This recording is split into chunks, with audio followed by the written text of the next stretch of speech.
In this video, I'm gonna teach you how to use Infinite Void in Jujutsu Chronicles. It's a very easy process, so make sure to follow along. In this video, I'm gonna go over the process of using the Infinity technique for you to perform Infinite Void. You will be able to do this using Infinity and 6 Eyes, and it is a move that has a lot of effects. So first, this will require Mastery 100 and 300 energy. It deals no damage, and it is going to use all of your bar. After you use this move, you will see a big animation with flashing colors, and eventually you will see a background similar to this one with various colored lines flying through you in space. What this is going to do is use all of your bar, and it's going to lock all the people who are caught in the range of this ability in place. This is going to stun them and sets up a barrier.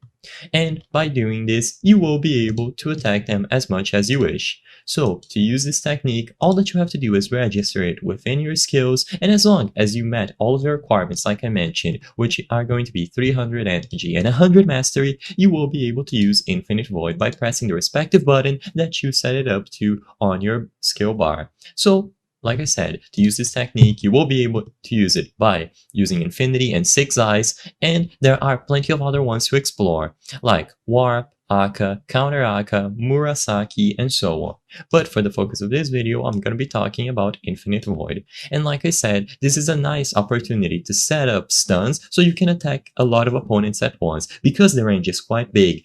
And you will be able to attack them as much as you wish, but it does take up a lot of your energy, so make sure that you have enough to use it, because sometimes you will only be able to use it once. And, like I said, you just have to make sure that you are Mastery 100 to equip and use this skill as Infinity and 6 Eyes.